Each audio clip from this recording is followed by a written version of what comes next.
Howdy. Alright, so test here. Alright. That's working as I expected. Alright, so before I start, I just want to say that I'm basically giving up searching for a job. It's been almost 8 months now. I haven't found anything that pays decent money. Part of this is because I live an hour away from everything, so if I'm going to travel for work, I have to at least make driving to work economically viable. So there's actually a bare minimum like threshold that I can accept for a job. It's not just me trying to like make as much money as possible. Like I literally cannot accept a job if it doesn't pay enough to cover the cost of traveling. That said, I'm going to go into game development full time. I'm basically going to put my job search to the side. And yeah. That said, let's go over this, because I spent quite a bit of time on this over the weekend, on top of a few other things, and this is going to be the guide stone, or the map, for everything I do over the next few months. Alright, so basically what this is for a tech demo. In other words, what we're interested in doing right now is generating interest in the Frontiers Reach project. We're not necessarily concerned with creating a full game that's going to go out and be a part of the market. This is all about generating interest at this point. That said, this is going to be single player with ideally friendly companion AI.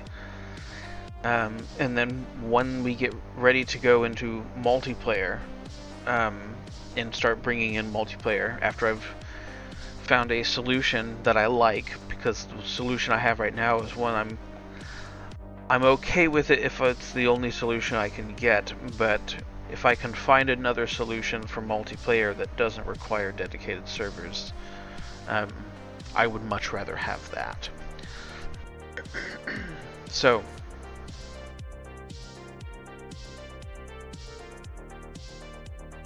let's go ahead and just dive right into this. Phase 1. Phase 1 will consist of creating the foundations of the tech demo, starting with the first world map, the character controller and movement system, and various vehicle rigs. Alright, so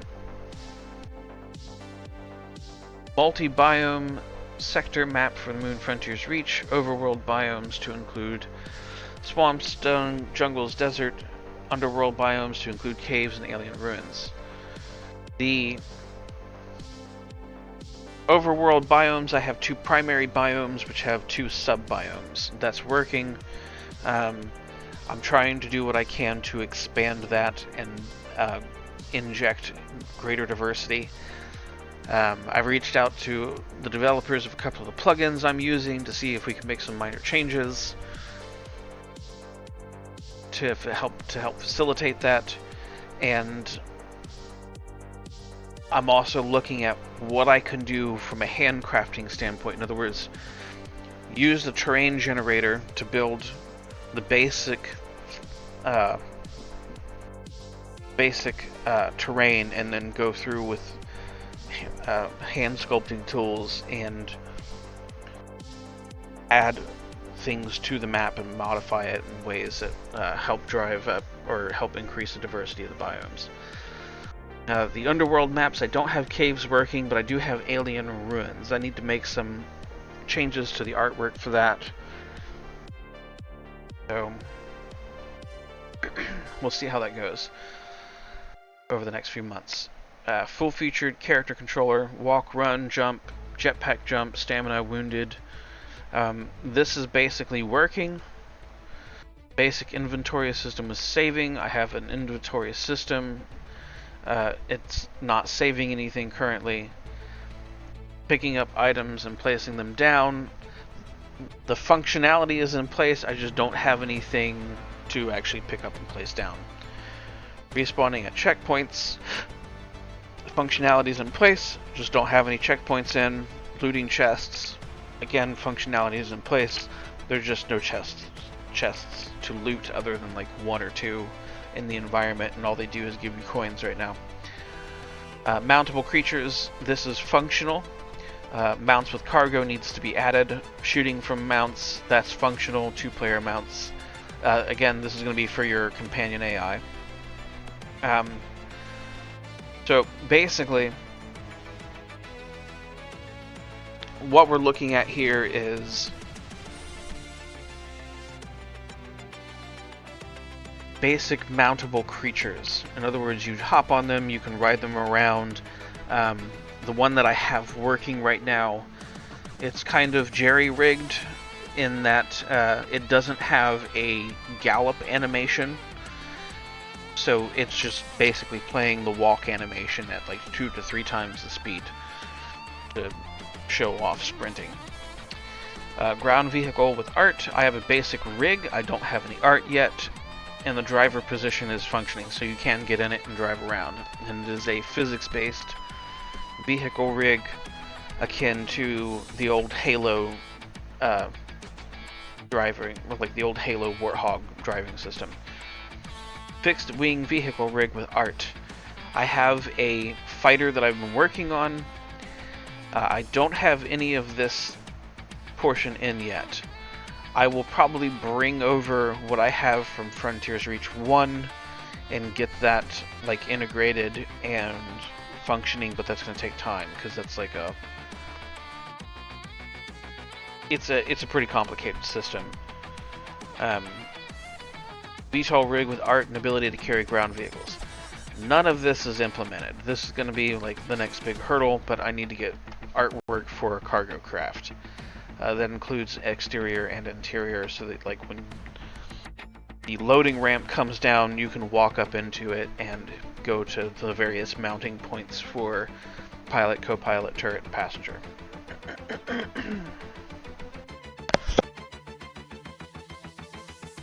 Then of course there will need to be a cargo base so that you can load in a ground vehicle. Phase 2. This is probably going to be the largest and most difficult portion of the entire tech demo project. A lot of this comes down to all of the different behavior or AI behaviors that have to be developed. Because what we're really looking at here is not so much the character artwork, but the way that these things function and how they're going to implement or get tied into other systems. Great example of one of those other systems, basic habitation rig. Spawn points for ads, defensive positions, faction positions for dynamic ownership. We'll go over that a little bit here more, or I'll go over that in a little bit more detail here in a sec. Landing zones, internal and external critical infrastructure nodes for destruction. Alright, so one of the things in Frontiers Reach 1, excuse me,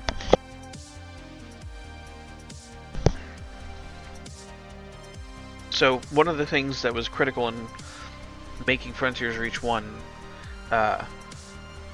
what it is was I built a system that would allow towns within Frontiers Reach 1 maps to change alignment, and they had critical infrastructure nodes so that when you destroyed a piece of infrastructure like a fuel tank or something like that, that would get calculated to the overall health of the town.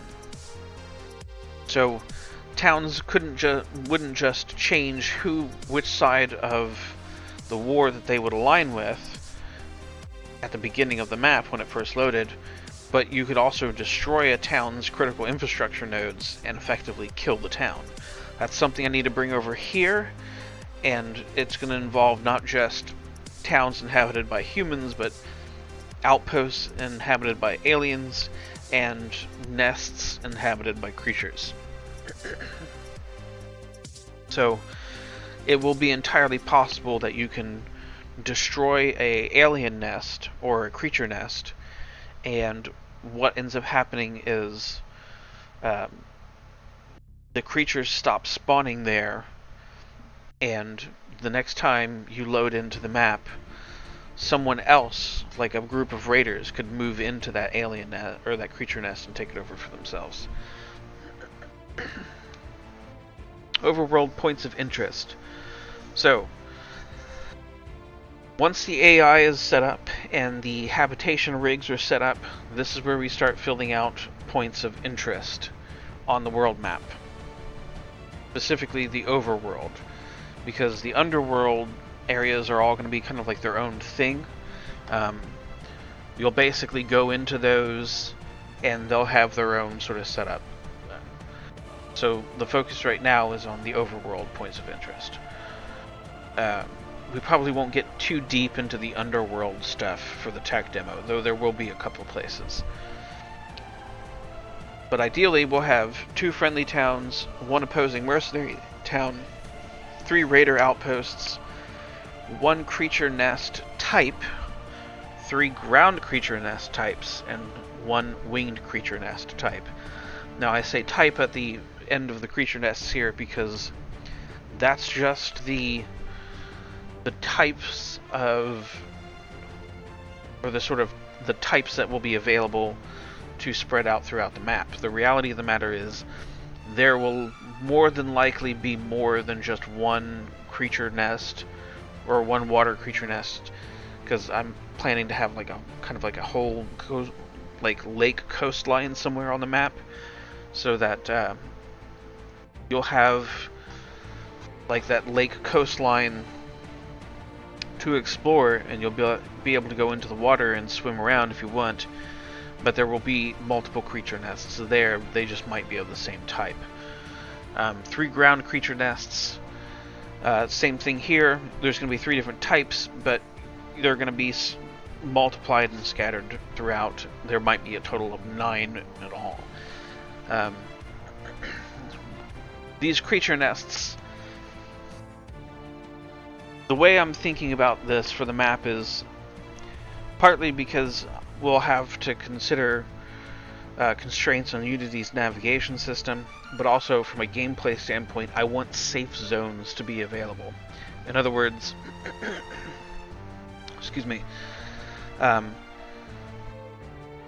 if you're near a creature nest, those creatures can probably come and get you. And they'll have the navigation components necessary to do that.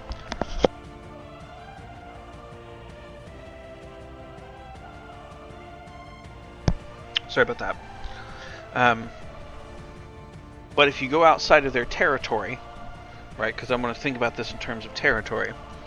If you go outside of their territory, they don't care about you at that point. That gives you safe zones between all the different points of interest. So you can basically stop, chill, get organized, and you'll have areas where you're more or less safe. Now, that doesn't account for things like let's say a opposing mercenary corporation has been given a bounty on you. Now, they could deploy a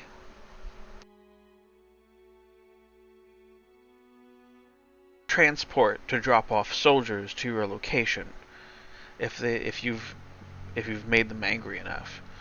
So you'll have safe places, but they'll probably never be too safe depending on how well your standing is with various factions.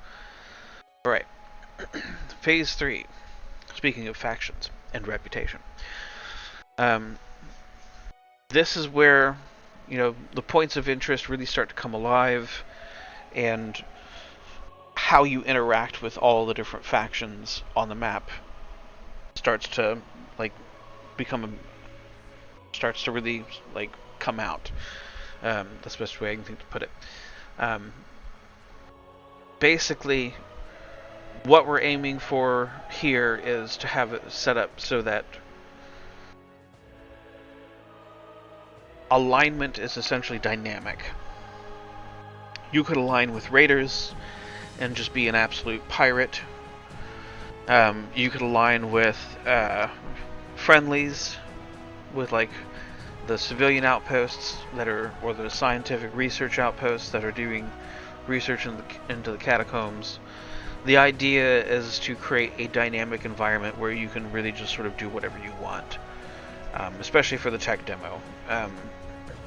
Once we go into actual production for Frontiers Reach 1, or excuse me, Frontiers Reach 2, what you're going to see is more of a story-driven effort, where if you align yourself with a group of raiders on a planet,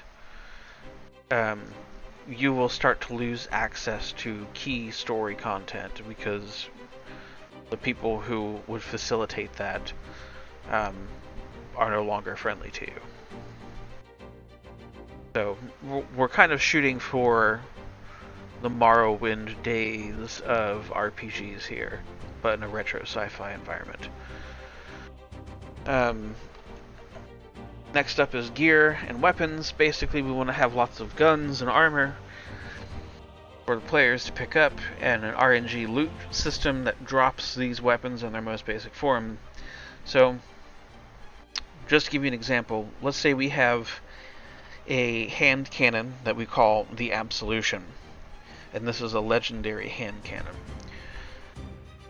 that you can pick up from any chest at any POI, and let's say you pick up Absolution at one point of interest and you pick up another Absolution at another point of interest. They're the same weapon, no matter where you pick them up. What matters is going to be the modding system.